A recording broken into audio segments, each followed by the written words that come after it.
xibaar yu wér te wóor ca tàng ba abonnez-vous pour ngeen di mën di jot suñuy vidéo. dal leen ak jàmm seen chaîne bi di Buzz 221 HD. démb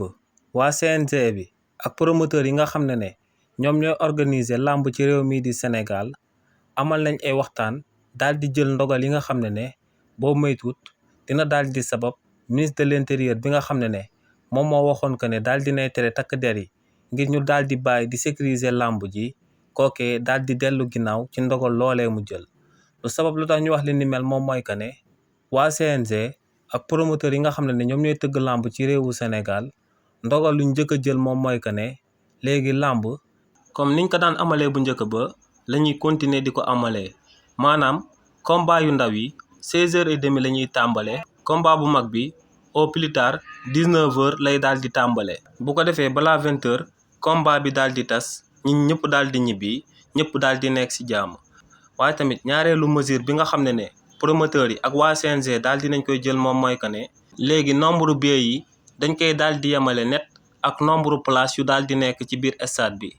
maanaam arène nationale bi nga xam ne 22000 places lay daal di jël nombre billets yi 22000 net lay daal di doon. mesure boobee dina daal di sabab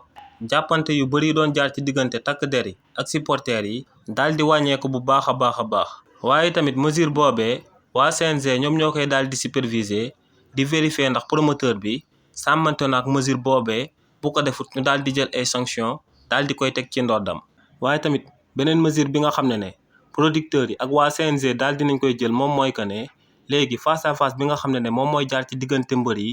buñ koy amal benn mbër du ànd ak benn membre staffam buy ñëw moom kese moom mooy ñëw buy ñibbi moom kese moom mooy ñëw ne li ni mel buñ ko amalee dina daal di sabab jàppante yi am la majeure partie ci face à face yi mu daal di dakk. ginnaaw nag bu producteurs yi ak waa CNG jëlee mesures yooyee ñoo ngi sàkk bu baax a baax ci ministre de l'intérieur bii di Jean Baptiste Tine ngir mu daal di leen di nangu léegi mu andiwaat takk der yi ci biir arène bi ba daal dinañ koy bind akub lettre daal di koy woon engagement yooyee ñu daal di jël jëmale ko ci lu doon sabab làmb bi di daan am ay jàppante te sëgëm nag CNG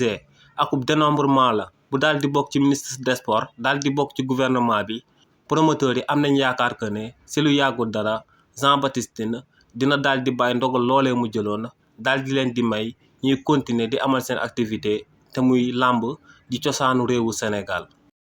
xibaar yu wér te wóor ca tàng ba abonnez-vous pour ngeen di mën di jot suñuy vidéo.